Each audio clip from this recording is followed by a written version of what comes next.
Eu tenho abordado essa semana um assunto principal que tem sido a questão da saúde. E coisa que eu faço desde o início do meu primeiro mandato, mostrando, inclusive, que o que existe de fato na saúde não é só a falta de médicos. Principalmente é a falta de um planejamento que distribua os médicos pelo Brasil, mas distribua de maneira que eles possam ir para o município e trabalhar, e não chegar para um local qualquer e chegar lá não ter um hospital, ou se tiver hospital, é um hospital sucateado, sem equipamentos. Então o médico se expõe profissionalmente e expõe a vida dos pacientes que o procuram. Então eu já abordei esse tema claramente, acho que tanto os vetos ao ato médico, quanto a MP, do chamado programa Mais Médicos, tem muitos equívocos, e eu lamento que um projeto como o do ato médico, que passou 12 anos sendo discutido entre Senado e Câmara e Senado, sofra 10 vetos após a sua aprovação. Parece até que nenhum ministro da Saúde acompanhou esse projeto, parece até que não houveram bastantes audiências com as classes da área de saúde e, de repente, tem um veto e, ao mesmo tempo, a edição da medida provisória criando esse programa Mais Médico, aumentando o custo de medicina em mais 2 anos. Realmente é uma coisa que não consigo compreender. Eu não consigo fazer um diagnóstico das razões pelas quais foram tomadas essas duas medidas. 10 vetos ao ato médico e esse programa Mais Médicos, da forma que está aumentando não só o custo de medicina no Brasil, como fazendo também revalida para os brasileiros formados no Brasil e facilitando, modificando o revalida para os médicos que se formam fora do Brasil. Mas o assunto que me traz hoje à tribuna é um assunto, digamos, municipalista, um assunto que diz respeito à vida do cidadão, aonde ele vive. Porque ninguém diz que vive no Brasil. Vive no Brasil aonde? No estado tal. Em que cidade? Cidade tal, rua tal. Então, o problema dele está no município dele. É lá que ele tem a carência de saúde, de educação, tem carência de transporte escolar, enfim. Agora, há poucos dias, uma equipe minha, do meu escritório em Boa Vista, fez uma visita a uma região conhecida lá em Roraima por Baixo Rio Branco. É uma região que praticamente se confunde com o Amazonas, porque é a única parte do estado de Roraima que é realmente floresta e é cortada por vários rios, onde existem muitos ribeirinhos.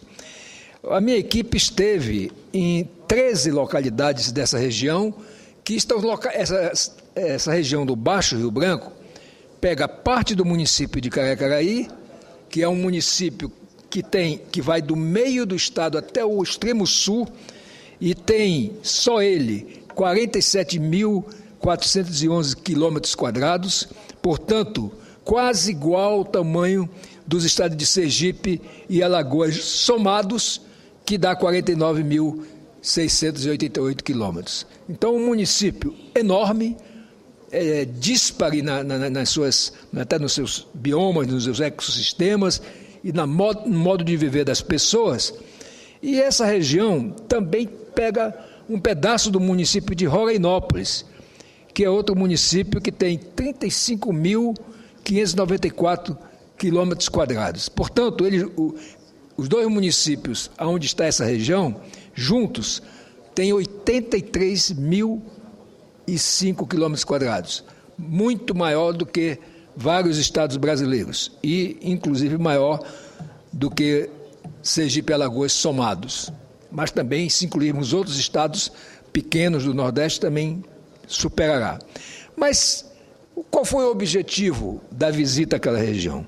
Foi sentir da população diretamente como eles se sentiam. E aí listou-se aqui algumas questões. Primeiro, vejam bem, como essa questão municipal é um caso muito importante. Mais de 4 anos sem que haja algum tipo de ação feita pelo governo estadual e municipal. Portanto, essa população que está lá, que é muito superior a cerca de 5 mil, 6 mil habitantes, vive nesse estado. Não há escola de ensino médio em todas as comunidades e não tem transporte escolar para os alunos deslocarem para as comunidades que têm ensino. O posto de saúde de todas as comunidades estão fechados. Então manda médico para lá agora. Manda para lá, vai fazer o quê? Se até o posto de saúde está fechado. Com exceção de uma localidade, Santa Maria do Boiaçu, que é uma vila maior, a maior que tem na região. Perda de produção por parte das famílias que estão usando suas terras apenas para, digamos assim, sobreviverem, até porque tem dificuldade de escoamento da produção.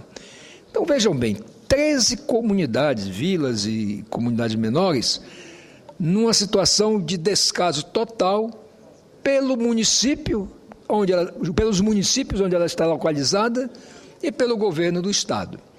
Por isso mesmo, eu tive a preocupação, até porque também eles reclamam que não existem emendas parlamentares para lá. Eu quero explicar à população que esteja me ouvindo que quando nós colocamos uma emenda, nós colocamos para o município. O prefeito prioriza qual é a obra que tem importância. Então, eu quero dizer que para o município de Caracaraí, eu, nos últimos 3 anos, botei R$4.473.000 liberados para várias obras como infraestrutura, construção de aterro sanitário, estrutura de redes de atenção básica de saúde, apoio a desenvolvimento urbano. Então, isso em Caracaraí, R$4.500.000 praticamente. E no município de Rorainópolis, foram liberadas emendas no valor colocadas por mim, porque alguma a gente coloca e não libera, não consegue liberar, o governo tranca.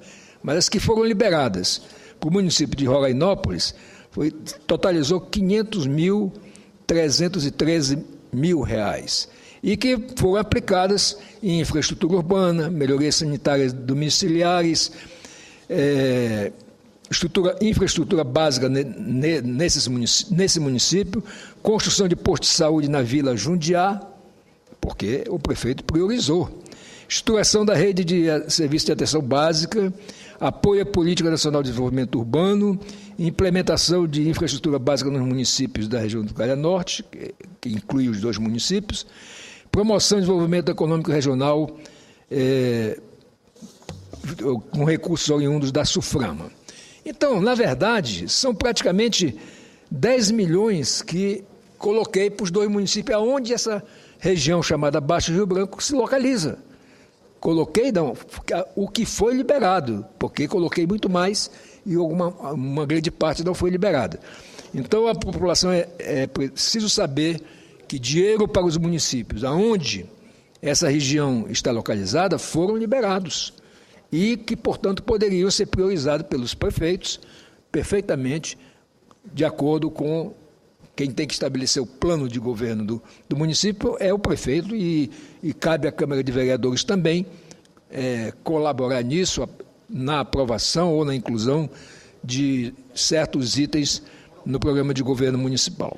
Então, eu faço esse pronunciamento sobre essa questão municipal, enfocando especificamente esse problema do meu estado, lá da região do Baixo Rio Branco, para mostrar, senador Pedecão, que realmente nós precisamos ter uma nova legislação, e já foi aprovado um projeto meu aqui no Senado, na Câmara, está de volta aqui, porque houve uma modificação na Câmara, criando princípios moralizadores para a criação de novos municípios. Porque do jeito que está, não se consegue se criar, ou quando se cria sem regras fixas. Nesse meu projeto, estabeleço a questão de, primeiro, população, no caso da região norte, 5 mil habitantes, pelo menos. E um número X de edificações, inclusive de postos de saúde, etc. Um estudo de viabilidade econômica. Se, depois desse estudo de viabilidade econômica, se for favorável, se submete ao plebiscito das populações. Se ele for desfavorável, não há plebiscito. Então, na verdade, o que nós estamos querendo é moralizar e sanar assuntos como esse. E não é só essa região no meu estado que tem esse problema, não, tem várias. E por esse Brasil afora, diria até que nos grandes estados do Sul e do Sudeste, existem problemas. Eu acho interessante que algumas pessoas reagem, que, mas como é que vai criar mais município lá no norte, que tal, não tem viabilidade, vai custar mais para a nação, não sei o quê. Ora, outra mentira. O Fundo de Participação dos Municípios, ele abrange, por exemplo, no caso aqui desse exemplo de Roraima, 2 municípios. Se for criado o terceiro município, pegando parte de um e do outro, o que vai acontecer? Esse valor que vai para os municípios, ia para 2, irão para 3, de acordo com população e o IDH.